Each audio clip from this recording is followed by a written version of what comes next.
Major left-leaning U.S. press outlets are largely avoiding mention of President Joe Biden's repeated stumbles as he boarded Air Force One, while many foreign publications are devoting prominent coverage to the incident.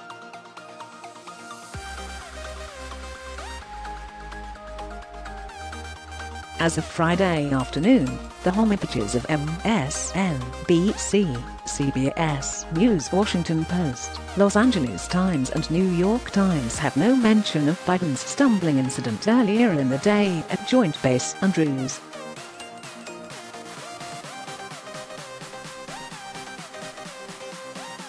The news blackout was not strictly partisan, with the homepage of right-leaning One American News Network also omitting any mention of Biden's repeated tripping.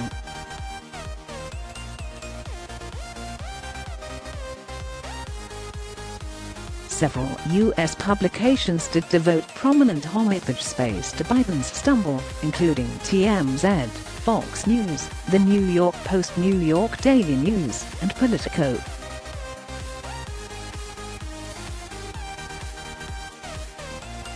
The Drudge report led with an image of the stumble and banner headline reading "Biden falls again months after injuring foot."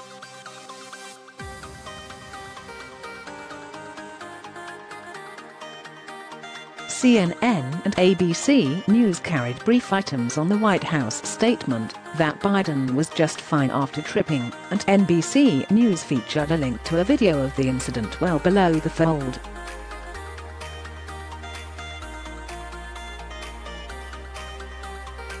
And New York Times photojournalist Doug Mills did tweet a photo of the incident with a succinct caption explaining POTUS stumbles as he walks up the steps of Air Force One, but was blasted with furious criticism from Biden supporters on Twitter.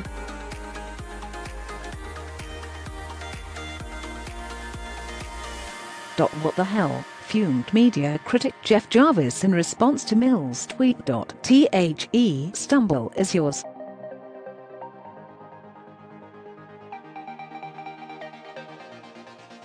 Internationally, a number of major foreign outlets featured prominent homepage coverage of the stumbling incident, including the UK's Mirror, Sun, Telegraph and Times.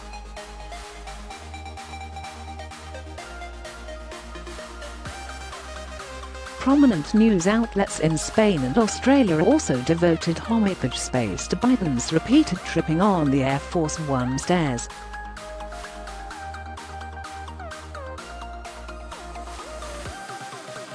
In contrast to the lack of interest in Biden's stumbles, mainstream U.S. outlets heavily covered an incident last year, in which Trump took mincing baby steps down a ramp at West Point, which he later explained was very slippery.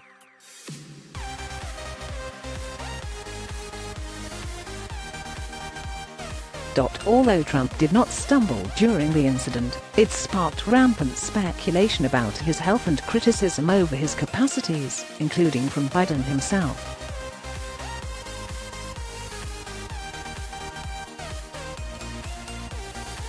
"Look at how he steps, and look at how I step," Biden said in September 2020, in a clip featured on CNN.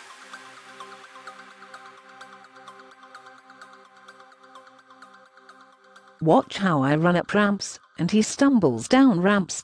Okay. Come on." Trump's West Point walk sparks questions about his health, read one CNN headline.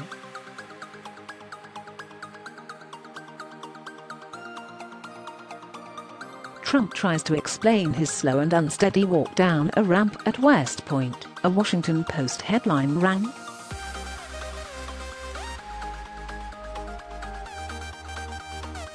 Unsteady appearance prompts new scrutiny of Trump's health, read the headline of an MSNBC article, which also highlighted Trump's use of two hands to sip a cup of water at the West Point event.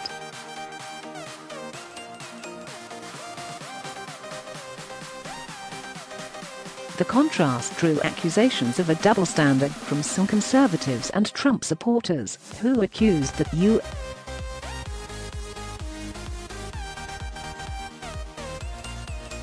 U.S.press of covering up the awkward incident. I remember the press bashing Trump for touching the rail once.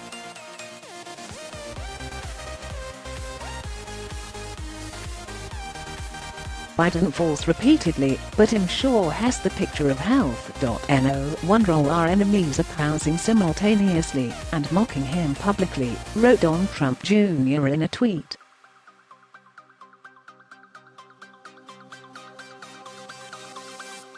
Comedian Tim Young poked fun at coverage of the incident, tweeting, "Media stories today. Far-right conspiracy theorists allege that Joe Biden appears to take a brief stumble while on the strongest and most powerful walk any modern president has taken up a staircase into Air Force One."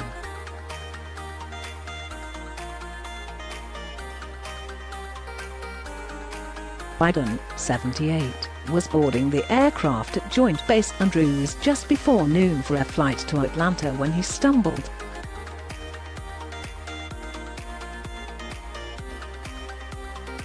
He gripped onto the railing, steadied himself and kept going, but lost his footing a second time, and then a third.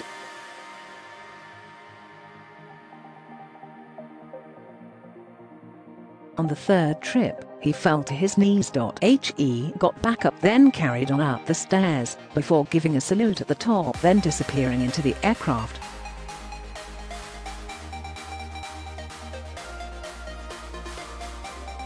After Biden boarded Air Force One, reporters bombarded White House Deputy Press Secretary Karine Jean-Pierre with questions about the stumble during an in-flight gaggle.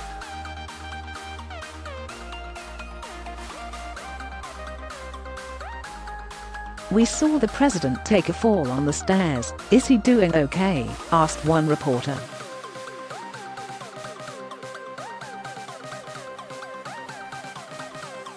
"Wow, it's pretty windy outside. It's very windy. I almost fell coming up the steps myself."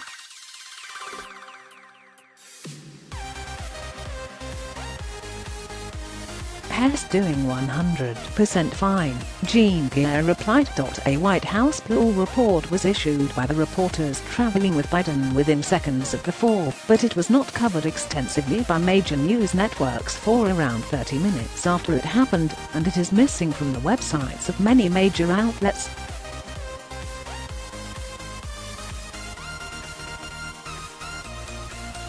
Once he landed in Atlanta, President Biden remained on AF1 a short while until Vice President Kamala Harris, who had flown separately on AF2, joined him on board.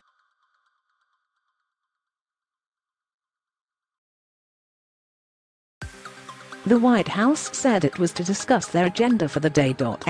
She then disembarked with him, walking behind him as he slowly descended the stairs.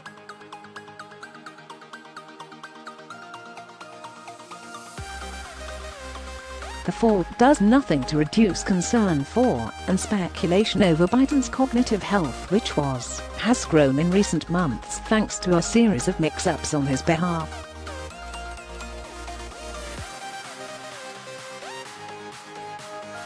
The White House and Biden's camp routinely play down concerns about his health and insist he is fit to lead.